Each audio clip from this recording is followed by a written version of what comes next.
Okay. അപ്പോൾ ഞാൻ ഇന്ന് ഡിസ്കസ് ചെയ്യുന്നത് ബ്ലോക്ക് സൈഫേഴ്സിനെ കുറിച്ചിട്ടാണ് മെയിനായിട്ടും. ബ്ലോക്ക് സൈഫറിൽ യൂസ് ചെയ്യുന്ന ഒരു ടെക്നിക്കിനെ കുറിച്ചിട്ടുമാണ് ഈ ഒരു വീഡിയോയിൽ ഡിസ്കസ് ചെയ്യുന്നത്. സോ ആദ്യം നമുക്ക് ബ്ലോക്ക് സൈഫർ എന്താണ്, സ്ട്രീം സൈഫർ എന്താണെന്ന് നോക്കാം. അപ്പം ബ്ലോക്ക് സൈഫർ എന്ന് പറയുമ്പോൾ ഡേറ്റയെ പ്രോസസ്സ് ചെയ്യുക അല്ലെങ്കിൽ എൻക്രിപ്ഷന് വേണ്ടിയിട്ട് നമ്മളുടെ പ്ലെയിൻ ടെക്സ്റ്റിനെ ബ്ലോക്കുകളായിട്ട് മുറിച്ച് മാറ്റിയിട്ടായിരിക്കും എന്ത് ചെയ്യുക, എൻക്രിപ്ഷൻ ചെയ്യുക. ഡിക്രിപ്ഷനിലും അതുപോലെ തന്നെയാണ്. സോ യൂഷ്വലി യൂസ് ചെയ്യുന്ന ഒരു ബ്ലോക്ക് സൈസ് എന്ന് പറയുന്നത് 64 ബിറ്റുകളോ അല്ലെങ്കിൽ 128 ബിറ്റ്സോ ഒക്കെയാണ് യൂസ് ചെയ്യുന്നത്. പക്ഷേ സ്ട്രീം സൈഫർ ആണെന്നുണ്ടെങ്കിലോ ആ മെസ്സേജസിനെ പ്രോസസ്സ് ചെയ്യുക ഓരോ ബിറ്റ് ബൈ ബിറ്റ് ആയിട്ടോ അല്ലെങ്കിൽ ബൈറ്റ് ബൈ ബൈറ്റ് ആയിട്ടോ ആയിരിക്കും എൻക്രിപ്ഷനോ ഡിക്രിപ്ഷനോ വേണ്ടിയിട്ട് എടുക്കുക. അപ്പോൾ അതിന് എക്സാമ്പിളാണ് വിജിനർ സൈഫറും വേണം സൈഫറും.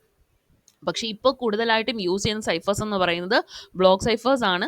അതിന് കുറേയധികം ആപ്ലിക്കേഷൻസ് ഉള്ളത് കൊണ്ട് തന്നെയാണ്. ഇപ്പോൾ ബ്ലോക്ക് സൈഫേഴ്സിൻ്റെ മെയിൻ പ്രിൻസിപ്പിൾസ് എന്ന് പറയുമ്പോഴത്തേക്കും നമ്മൾ ഡേറ്റയെ എന്തായിട്ട് യൂസ് ചെയ്യുന്നുണ്ട്, പല പല ബ്ലോക്കുകളായിട്ട് ഡിവൈഡ് ചെയ്യുന്നുണ്ട്. ദെൻ ബ്ലോക്ക് സൈഫറിൻ്റെ ബേസ് ചെയ്തിട്ടുള്ളത് ഒരു ഫീസ്റ്റൽ സൈഫർ സ്ട്രക്ചറിനെ ബേസ് ചെയ്തിട്ടാണ് ബ്ലോക്ക് സൈഫേഴ്സ് പ്രധാനമായിട്ടും വർക്ക് ചെയ്യുന്നത്. സോ അതിൽ നോക്കുകയാണെങ്കിൽ ഓരോ ബ്ലോക്ക് സൈഫേഴ്സിലെന്ന് പറയുമ്പോൾ ഒരു ലാർജ് സബ്സ്റ്റിറ്റ്യൂഷൻ ആണ് അവിടെ മെയിനായിട്ടും യൂസ് ചെയ്യുന്നത്. അപ്പോൾ നമ്മളുടെ ഒരു ബ്ലോക്കിൻ്റെ സൈസ് എന്ന് പറയുന്നത് 64 ബിറ്റ് ബ്ലോക്ക് ആണെന്നുണ്ടെങ്കിൽ നമുക്ക് ആവശ്യമുള്ള ഒരു ടേബിൾ എൻട്രീസ് എന്ന് പറയുന്നത് 2⁻64 എൻട്രീസ് വേണം. അപ്പോൾ അതിന് വേണ്ടി അപ്പോൾ ഇത് ഇത്രയും ഒരു ലാർജ് ടേബിൾ ക്രിയേറ്റ് ചെയ്യുന്നതിന് പകരം നമ്മൾ എന്ത് ചെയ്യുന്നത്, ഒരു സ്മാളർ ബിൽഡിംഗ് ബ്ലോക്സിലേക്കാണ് പോകുന്നത്.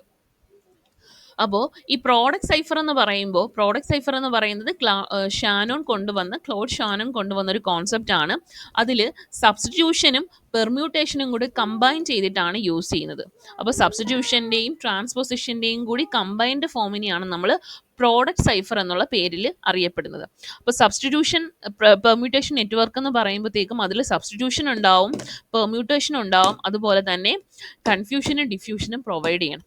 അപ്പോൾ എന്താണ് കൺഫ്യൂഷൻ, എന്താണ് ഡിഫ്യൂഷൻ എന്നൊക്കെ നമ്മൾ ഓൾറെഡി പറഞ്ഞിട്ടുണ്ട്.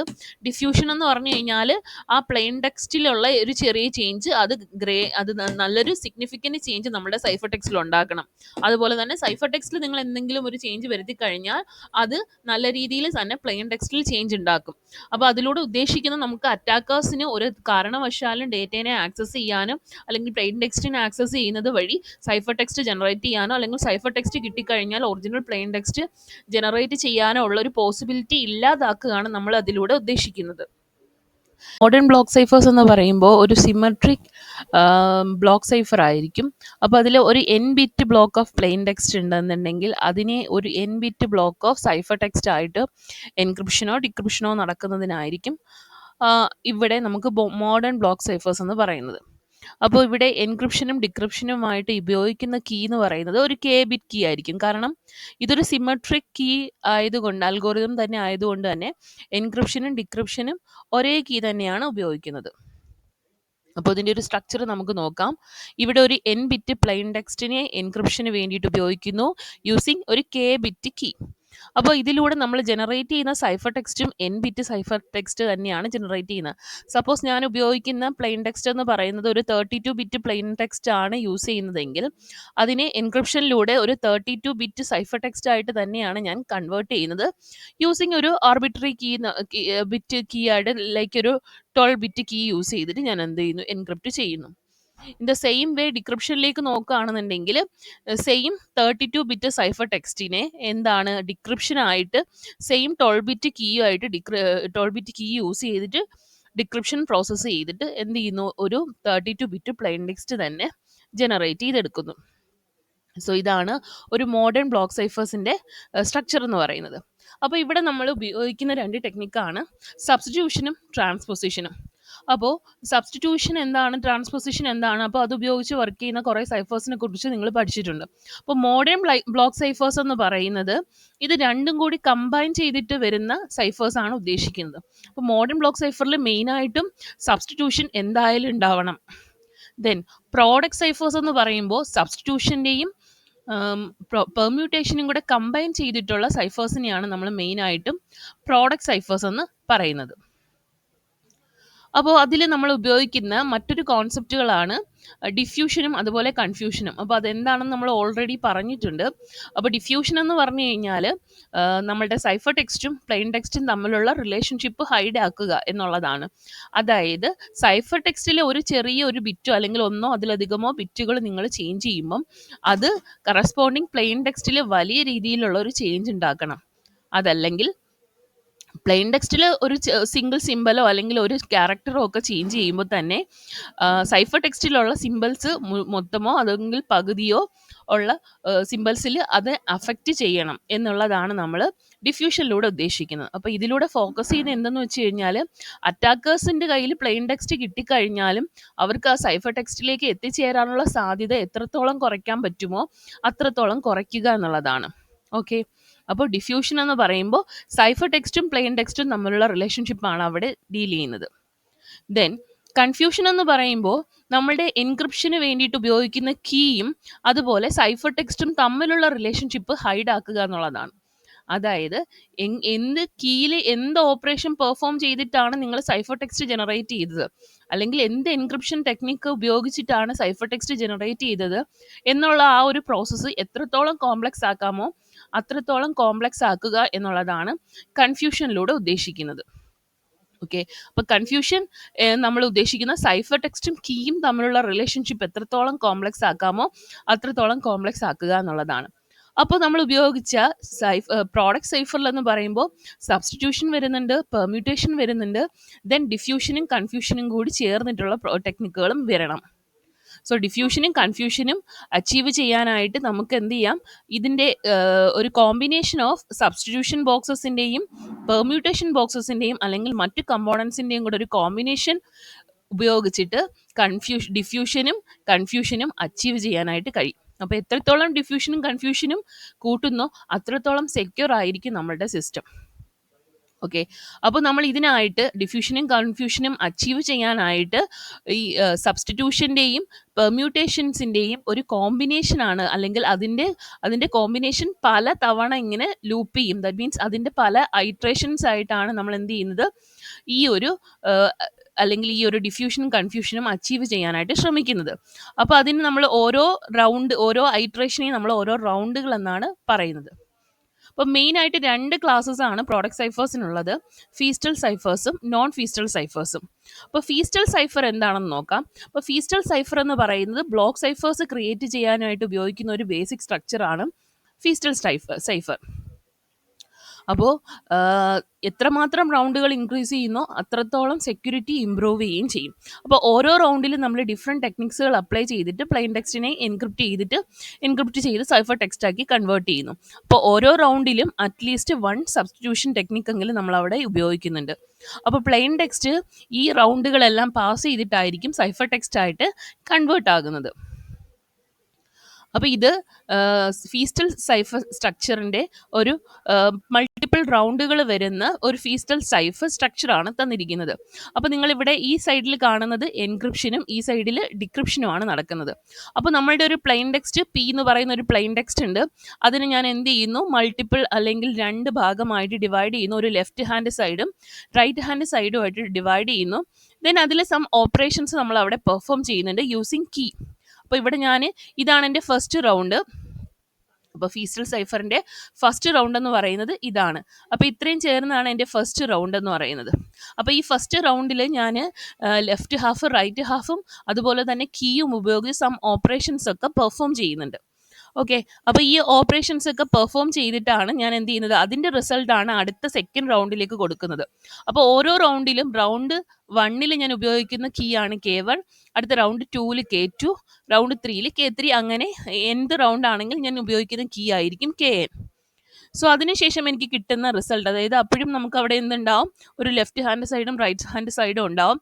പിന്നെ അതിനെ സ്വാപ്പ് ചെയ്തിട്ടായിരിക്കും നമ്മൾ സൈഫർ ടെക്സ്റ്റ് ആയിട്ട് മാറ്റുന്നത്. ഓക്കെ, അപ്പോൾ ഇതാണ് നമ്മുടെ എൻക്രിപ്ഷൻ. അപ്പോൾ നിങ്ങൾ ഇനി എൻക്രിപ്ഷനെ കുറിച്ച് കുറച്ചുകൂടി ഡീറ്റെയിൽഡ് ആയിട്ട് നോക്കുകയാണെന്നുണ്ടെങ്കിൽ നമ്മളുടെ പ്ലെയിൻ ടെക്സ്റ്റിനെ 2ആയിട്ട് ഡിവൈഡ് ചെയ്യുന്നുണ്ട്, ഒരു ലെഫ്റ്റ് പാർട്ടും റൈറ്റ് പാർട്ടും.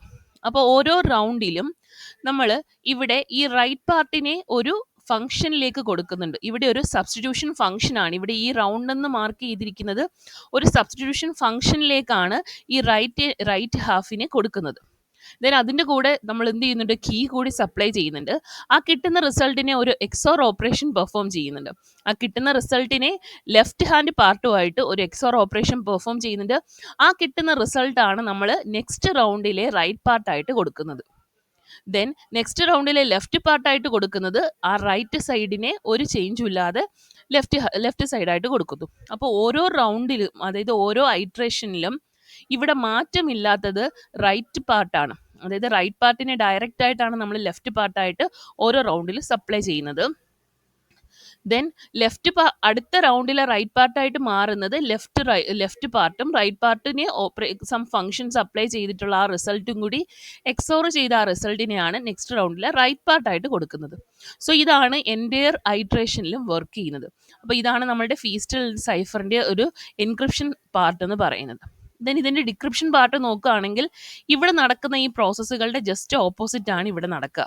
അപ്പോൾ നമുക്ക് കിട്ടുന്നത് ഒരു എൻ ബിറ്റ്, അതായത് ഞാനിപ്പോൾ ഇവിടെ കൊടുക്കുന്നത് ഒരു 64 ബിറ്റ് ആണ് എൻ്റെ പ്ലെയിൻ ടെക്സ്റ്റ് എങ്കിൽ അതിനെ 2 വീതമുള്ള 32 ബിറ്റ് വീതമുള്ള 2 പാർട്ടായിട്ട് ഡിവൈഡ് ചെയ്തിട്ടായിരിക്കുമല്ലോ എനിക്ക് ഞാൻ ഫസ്റ്റ് റൗണ്ടിലേക്ക് കൊടുക്കുക. അപ്പോൾ എനിക്ക് ഇവിടെ ലാസ്റ്റ് കിട്ടുന്നത് എങ്ങനെ ആയിരിക്കും? ഇവിടെയും 32, ഇവിടെയും 32. സോ അതിനെ രണ്ടിനെയും കൂടെ കമ്പൈൻ ചെയ്യുമ്പോൾ എനിക്ക് കിട്ടുന്ന സൈഫർ ടെക്സ്റ്റ് എന്ന് പറയുന്നത് 64 ബിറ്റ് സൈഫർ ടെക്സ്റ്റ് തന്നെയായിരിക്കും കിട്ടുന്നത്. ദെൻ ഇനി നമ്മൾ ഡിക്രിപ്ഷനിലേക്ക് നോക്കുകയാണെങ്കിൽ, ഇതാണ് എൻ്റെ ഡിക്രിപ്ഷൻ പാർട്ട് എന്ന് പറയുന്നത്. ഡിക്രിപ്ഷനിലേക്ക് നോക്കുകയാണെങ്കിൽ നിങ്ങൾ ആ സൈഫർ ടെക്സ്റ്റിന്, അതായത് 64 ബിറ്റ് സൈഫർ ടെക്സ്റ്റിനെ എഗെയിൻ 2ആയിട്ട് ഡിവൈഡ് ചെയ്യുന്നുണ്ട്, ലെഫ്റ്റ് പാർട്ടും റൈറ്റ് പാർട്ടും. ദെൻ ഇവിടെ നമ്മൾ ഉപയോഗിക്കുന്ന, അതായത് ഈ റൈറ്റ് പാർട്ടിനെ ഇവിടെ മുന്നേ ചെയ്ത പോലെ തന്നെ, അതായത് എൻക്രിപ്ഷനിൽ എന്താണോ ചെയ്ത അതേ പ്രോസസ്സ് തന്നെയാണ് ഇവിടെയും ചെയ്യുന്നത്. അപ്പോൾ റൈറ്റ് പാർട്ടിനെ നമ്മൾ വീണ്ടും ഒരു ഫംഗ്ഷൻ, സബ്സ്റ്റിറ്റ്യൂഷൻ ഫംഗ്ഷനിലേക്ക് കൊടുക്കുന്നുണ്ട്. അതിനായിട്ട് നമ്മൾ ഉപയോഗിക്കുന്ന കീ എന്ന് പറയുന്നത്, ആലോചിക്കുക, റൗണ്ട് 1 ഉപയോഗിക്കുന്ന കീ എന്ത് കീ ആണ്? അതായത് ഇവിടെ ലാസ്റ്റ് റൗണ്ടിൽ ഉപയോഗിച്ച കീ ഏതാണോ, ആ കീ ആണ് നമ്മൾ ഡിക്രിപ്ഷനിൽ ഫസ്റ്റ് റൗണ്ടിൽ ഉപയോഗിക്കുന്നത്. നിങ്ങൾ ഡിക്രിപ്ഷൻ സൈഡ് നോക്കുകയാണെന്നുണ്ടെങ്കിൽ ഇവിടെ ലാസ്റ്റ് നമ്മളുടെ എൻക്രിപ്ഷനിൽ ലാസ്റ്റ് ഉപയോഗിച്ച കീ ആണ് KN. ആ കീ ആണ് ഇവിടെ ഡിക്രിപ്ഷനിൽ ഫസ്റ്റ് ഉപയോഗിക്കുന്നത്. KN എന്ന് പറയുന്ന കീ ഇവിടെ ഫസ്റ്റ് റൗണ്ടിലാണ് കൊടുക്കുന്നത്. സോ ഈ രീതിയിൽ ഓരോ റൗണ്ട് കഴിയുമ്പോഴും നമുക്ക് എന്ത് ചെയ്യും, 2 പാർട്ട് കിട്ടും. ആ 2 പാർട്ടിനെ സ്വാപ്പ് ചെയ്തിട്ടായിരിക്കും ഒറിജിനൽ പ്ലെയിൻ ടെക്സ്റ്റ് ഡിക്രിപ്ഷൻ എന്ന് പറയുന്ന പ്രോസസ്സിൽ ജനറേറ്റ് ചെയ്തെടുക്കുക. സോ ഇതാണ് ഒരു ഫീസ്റ്റൽ സൈഫർ സ്ട്രക്ചറിൻ്റെ മൾട്ടിപ്പിൾ റൗണ്ട്സ് ഉള്ള ഒരു ഫീസ്റ്റൽ സൈഫർ സ്ട്രക്ചർ എന്ന് പറയുന്നത്. അപ്പോൾ ഇതിൻ്റെ വർക്കിംഗ് ആണ് ഈ കൊടുത്തിരിക്കുന്നത്. ഞാൻ ഈ പറഞ്ഞ കാര്യങ്ങളൊക്കെ തന്നെയാണ്. ദെൻ അപ്പോൾ ഇതിൻ്റെ ഡിസൈൻ ഫീച്ചേഴ്സ് നോക്കുകയാണെങ്കിൽ, ബ്ലോക്ക് സൈസ് എന്ന് പറയുന്നത് നമുക്ക് 64 ബിറ്റ് വരാം, 56 ബിറ്റ് വരാം, 128 ബിറ്റ് വരാം, ഇതൊക്കെ പോസിബിൾ ആണ്. ദെൻ കീ സൈസ് എന്ന് പറയുന്നത് എന്ന് പറഞ്ഞു കഴിഞ്ഞാൽ, നമുക്ക് എത്രയാണോ നമ്മൾ ഉപയോഗിക്കുന്ന കീ, അതായത് നമ്മളുടെ ഡേറ്റ എത്രയാണോ അത് തന്നെ ആയിരിക്കണം കീ സൈസും. അതായത് നമ്മളിവിടെ ഉപയോഗിക്കുന്ന പ്ലെയിൻ ടെക്സ്റ്റിൻ്റെ സൈസ് എത്രയാണോ അതിന് സിമിലർ ആയിട്ട് ഉള്ള കീ സൈസ് തന്നെ ആയിരിക്കണം ഉണ്ടാവേണ്ടുള്ളത്. ഓക്കെ, അതായത് എത്രത്തോളം റൗണ്ട് ഉണ്ടോ അത്രത്തോളം കീയും യൂസ് ചെയ്യണം. അപ്പോൾ നിങ്ങളിവിടെ N റൗണ്ടുകളാണ് ഈ ഫീസ്റ്റൽ സൈഫറിനുള്ളതെങ്കിൽ നമ്മൾ ആവശ്യമുള്ള കീ എന്ന് പറയുന്നത് N കീസ് നമുക്ക് ആവശ്യമുണ്ട്. സോ എത്രത്തോളം നമ്പർ ഓഫ് റൗണ്ട്സ് ഉണ്ടോ അത്രത്തോളം കീസും നമുക്ക് ആവശ്യമായിട്ടുണ്ട്. ദെൻ നമ്പർ ഓഫ് റൗണ്ട്സ്, എൻക്രിപ്ഷനിൽ ഉപയോഗിക്കുന്ന നമ്പർ ഓഫ് റൗണ്ട്സും ഡിക്രിപ്ഷനുള്ള നമ്പർ ഓഫ് റൗണ്ട്സുകളും ഈക്വൽ ആയിരിക്കും. ഇവിടെ ഒരു സബ് കീ ജനറേറ്റ് ചെയ്യുന്നുണ്ട്. ആക്ച്വലി നമ്മൾ ഇവിടെ ഉപയോഗിക്കുന്നത് ഈ കീ, ഒരു ഒറിജിനൽ കീയുടെ സബ് കീ ആണ് ഇവിടെ K1, K2 etcetera up to KN എന്ന് പറയുന്ന ഒരു സബ് കീ ജനറേഷന് വേണ്ടിയിട്ട് മറ്റൊരു അൽഗോരിതം അവിടെ യൂസ് ചെയ്യുക. ദെൻ ഇവിടെ റൗണ്ട് ഫംഗ്ഷൻ എന്ന് പറയുന്നത് കൺഫ്യൂഷനും ഡിഫ്യൂഷനും പ്രൊവൈഡ് ചെയ്യണം. അവിടെ യൂസ് ചെയ്തിട്ടുള്ള ഈ റൗണ്ട് ഫംഗ്ഷൻ, ഞാൻ പറഞ്ഞു റൗണ്ട് ഫംഗ്ഷൻ എന്ന് പറയുന്നത് സബ്സ്റ്റിറ്റ്യൂഷൻ ഫംഗ്ഷൻ ആവാം. ആ റൗണ്ട് ഫംഗ്ഷൻ എന്ന് പറയുന്നതാണ് ഇവിടെ ഈ ഒരു എൻക്രിപ്ഷനായിട്ട് കൺഫ്യൂഷനും ഡിഫ്യൂഷനും പ്രൊവൈഡ് ചെയ്യുക. കൺഫ്യൂഷനും ഡിഫ്യൂഷൻ എന്ന് പറഞ്ഞു കഴിഞ്ഞാൽ നമ്മൾ പറഞ്ഞല്ലോ, അവർ തമ്മിലുള്ള ആ റിലേഷൻഷിപ്പ് എത്രത്തോളം ഹാർഡൻ ആക്കാൻ പറ്റുമോ അത്രത്തോളം ഹാർഡൻ ആക്കുക എന്നുള്ളതാണ്. ദെൻ ഇതൊരു ഫാസ്റ്റ് എൻക്രിപ്ഷനും ഡിക്രിപ്ഷനും പ്രൊവൈഡ് ചെയ്യുന്നുണ്ട് എന്നുള്ളതാണ് നമുക്ക് ഈ ഒരു ഫീസ്റ്റൽ സൈഫർ സ്ട്രക്ചറിൻ്റെ ഡിസൈൻ ഫീച്ചേഴ്സ് ആയിട്ട് പറയാനുള്ളത്. അപ്പോൾ ഈ ഫീസ്റ്റലിൻ്റെ നെറ്റ്വർക്ക് എന്ന് പറയുമ്പോൾ അതിൻ്റെ ബ്ലോക്ക് സൈസ് എന്ന് പറയുന്നത് ലാർജ് ബ്ലോക്ക് സൈസ് ആണെന്നുണ്ടെങ്കിൽ ഗ്രേറ്റർ സെക്യൂരിറ്റി പ്രൊവൈഡ് ചെയ്യുന്നുണ്ട്. പക്ഷേ പെർഫോമൻസ് എന്ത് ചെയ്യും, കുറയും. അതായത് അത്രത്തോളം സമയം എടുക്കും അത് എക്സിക്യൂട്ട് ചെയ്യാനായിട്ട്. അപ്പോൾ 64 ബിറ്റ്സോ അല്ലെങ്കിൽ 128 ബിറ്റ്സോ ഒക്കെ ഒരു റീസണബിൾ ആയിട്ടുള്ള ഒരു ബ്ലോക്ക് സൈസ് ആണ്. ദെൻ ഇനി കീ യൂസ് ചെയ്യുന്നതാണെന്നുണ്ടെങ്കിൽ കീയുടെ സൈസ് കൂടുന്നതനുസരിച്ച് നമുക്ക് സെക്യൂരിറ്റി കൂടും, പക്ഷേ അതുവഴി പെർഫോമൻസ് റെഡ്യൂസ് ചെയ്യാനുള്ള ചാൻസ് ഉണ്ട്. അതുപോലെ തന്നെ കീ സൈസ് എന്ന് പറയുന്നത് യൂഷ്വലി 64 ബിറ്റ് ആണ് കുറച്ചുകൂടി കോമൺ ആയിട്ട് യൂസ് ചെയ്യുന്നത്. 128 ബിറ്റ്സും കോമൺ ആണ്. 256 ബിറ്റ് ആണ് കുറച്ച് ഏറ്റവും ബെറ്റർ ആയിട്ട് കൺസിഡർ ചെയ്യുന്നത്. അതിൻ്റെ കാരണം എത്രത്തോളം നമ്മൾ കീ യൂസ് ചെയ്യുന്നത്. ഇപ്പോൾ 64 ബിറ്റ്സ് കീ ആണെന്ന് യൂസ് ചെയ്യുമെങ്കിൽ ടോട്ടൽ പോസിബിലിറ്റി എന്ന് പറയുന്നത് 2�64 പോസിബിലിറ്റീസ് ആണ് അവിടെ ടോട്ടൽ നമ്പർ ഓഫ് കീസ് എന്ന് പറയുന്നത്. അപ്പോൾ അറ്റാക്കേഴ്സിനെന്ന് പറയുന്ന അത്രയുമാണ് അവർക്ക് ട്രൈ ചെയ്യേണ്ടി വരുന്ന പോസിബിലിറ്റീസ്. ഒരു ബ്രൂട്ട് ഫോഴ്സ് അറ്റാക്കിന് വേണ്ടിയിട്ട് നോക്കുകയാണെങ്കിൽ, ബ്രൂട്ട് ഫോഴ്സ് അറ്റാക്ക് എന്ന് പറഞ്ഞു കഴിഞ്ഞാൽ എല്ലാ കീയും ട്രൈ ചെയ്ത് നോക്കുക എന്നുള്ളതാണ്. അപ്പോൾ 64 ബിറ്റ്സ് ആണെങ്കിൽ 2�64 കീസ് ജനറേറ്റ് ചെയ്യും. അപ്പോൾ ഓരോരോ കീ ആയിട്ട് അവർ ചെക്ക് ചെയ്ത് നോക്കണം. അപ്പോൾ നമ്പർ ഓഫ് കീസ് കൂടുന്നതനുസരിച്ചിട്ട് നമ്മളുടെ സെക്യൂരിറ്റിയും ഇമ്പ്രൂവ് ചെയ്യും. ദെൻ നമ്പർ ഓഫ് റൗണ്ട് എന്ന് പറയുമ്പോൾ എത്രത്തോളം റൗണ്ട് കൂടുന്നുണ്ടോ അത്രത്തോളം സെക്യൂരിറ്റി പ്രൊവൈഡ് ചെയ്യും. 16 റൗണ്ട്സ് ആണ് ടിപ്പിക്കലി യൂസ് ചെയ്യുന്ന number of rounds. Then sub key generation ആയിട്ട് യൂസ് ചെയ്യുന്നതെന്ന് പറഞ്ഞു കഴിഞ്ഞാൽ എത്രത്തോളം കോംപ്ലക്സ് ആക്കാമോ സബ് കീ ജനറേഷൻ അത്രത്തോളം സെക്യൂരിറ്റി പ്രൊവൈഡ് ചെയ്യും. ദെൻ റൗണ്ട് ഫംഗ്ഷൻ എന്ന് പറയുന്നത് എത്രത്തോളം കോംപ്ലക്സിറ്റി ആക്കാമോ അത്രത്തോളം ക്രിപ്റ്റനാലിസിസ് അത്രത്തോളം എന്ത് ചെയ്യും ഡിഫിക്കൽട്ട് ആവുകയും ചെയ്യും. സോ ഇതാണ് ഫീസ്റ്റൽ നെറ്റ്വർക്കിനെ കുറിച്ചിട്ട് പറയാനുള്ളത്.